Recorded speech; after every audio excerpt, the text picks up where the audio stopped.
Umroh bareng ANB, beribadah dengan ilmu. Assalamualaikum warahmatullahi wabarakatuh. Alhamdulillah wassalatu wassalamu ala rasulillah wa ala alihi wa sahbihi wa mawala. Ada orang yang kebingungan bagaimana cara yang benar ketika ingin mengubur kucing yang mati. Baik mati karena kecelakaan atau mati karena faktor yang lain. Yang penting untuk kita pahami di sini adalah bahwa kucing termasuk di antara binatang yang tidak halal untuk dimakan. Karena termasuk di antara binatang yang buas dan dia memangsa dengan menggunakan taringnya. Yang ini disebut oleh Nabi SAW salah satu di antara binatang yang haram untuk dikonsumsi. Karena itu kucing haram dimakan. Baik, berangkat dari pemahaman bahwa kucing adalah binatang yang haram dimakan, maka ketika kucing itu mati dengan cara apapun, statusnya adalah bangkai.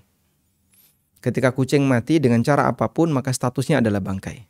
Baik dengan cara disembelih, atau dengan cara dia mengalami kecelakaan, atau karena faktor yang lain. Statusnya adalah bangkai. Ada definisi bangkai yang disebutkan oleh para ulama. Mereka menyebutkan bahwa al-maitatu syar'an, bangkai dalam definisi syariat adalah ma mata bi ghairi dzakatin. Sesuatu yang mati, binatang yang mati tanpa melalui sembelihan secara syar'i.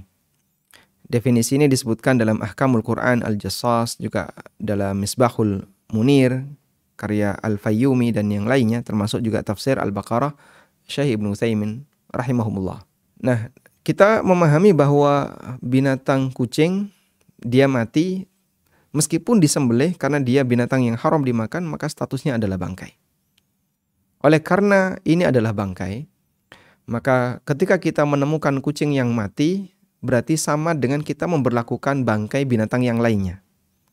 Dan bangkai itu statusnya najis, bagian yang basah darinya. Kalau yang kering tidak najis, kalau yang basah najis. Misalnya Anda terkena darahnya, atau terkena dagingnya, atau bagian apapun yang basah dari bangkai tersebut, maka status dari cairan ini atau bagian yang basah ini adalah bangkai atau najis yang harus dibersihkan. Baik, lalu bagaimana cara mengubur bangkai ini?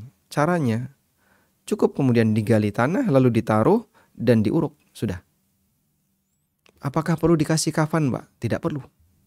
Apakah perlu dimandikan? Tidak perlu. Perlu nggak dikasih minyak wangi dan seterusnya? Tidak perlu. Tidak ada aktivitas khusus yang harus dilakukan, apalagi dihadapkan ke arah kiblat, kemudian sebagaimana layaknya jenazah manusia. Tidak demikian. Karena binatang dengan manusia perlakuannya berbeda.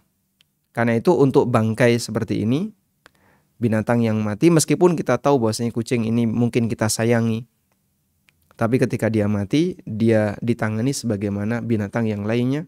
Cukup Anda kubur di tanah apapun, tanpa harus di pemakaman, tidak harus di tanah kuburan, dan kemudian diuruk, selesai. Baik. Dan yang penting untuk diperhatikan adalah Anda hindari ancaman yang diberikan oleh Nabi SAW dalam hadis ini. Hadis riwayat Muslim. Dari Abu Hurairah radhiyallahu anhu, beliau mengatakan, anna Rasulullah sallallahu alaihi wasallam qaal, bahwa Rasulullah sallallahu alaihi wasallam bersabda, ittaqul la'anain, waspadalah terhadap dua sumber laknat. Qalu, maka para sahabat bertanya, wa mal la'anani ya Rasulullah, apa yang dimaksud dengan dua sumber laknat itu ya Rasulullah? Qala, kemudian Nabi sallallahu alaihi wasallam bersabda, alladzi yatakhalla fi tariqin nas au fi dhillihim, yaitu orang yang buang hajat fi tariqin nas, di jalan yang sering dilewati masyarakat, au fi dhillihim, atau di tempat yang di situ banyak dipakai orang untuk berteduh. Misalnya di bawah pohon, di bawah atau di dalam misalnya gardu ronda, atau di tempat-tempat yang terkadang di situ banyak orang kumpul. Kenapa disebut sebagai sumber laknat? Karena orang ini menaruh najis di situ dan bikin bau, ganggu banyak orang. Karena itu bagi Anda yang berurusan dengan bangkai apapun, baik bangkai kucing, bangkai tikus dan seterusnya, jangan ditaruh di jalan. Pelanggaran yang paling banyak terjadi di masyarakat adalah naruh bangkai tikus di tengah jalan. Anggapan dia apa? Ini bangkai nanti akan dilindes sama kendaraan, terus tepes ya, dia jadi apa? Jadi tipis, kemudian mengering, hilang. Itu nggak hilang.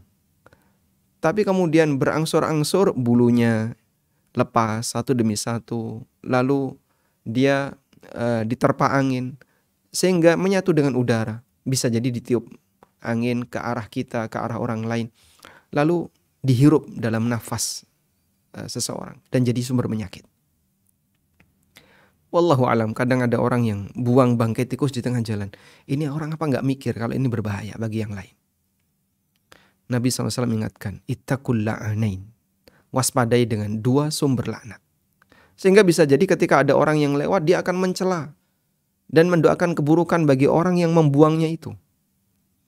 Baik bangkai tikus maupun bangkai kucing maupun bangkai yang lainnya. Maka Anda yang berurusan dengan ini, yang menabrak maupun yang punya bangkai di rumah, rapikan dengan baik, tangani dengan baik, kubur. Dan jangan dibiarkan di tengah jalan. Agar kita menghindari potensi doa buruk yang diucapkan oleh orang yang terganggu dengan keberadaan bangkai itu. Demikian, semoga bermanfaat. Wassallallahu ala nabiyyina Muhammadin wa ala alihi wa sahbihi wasallam.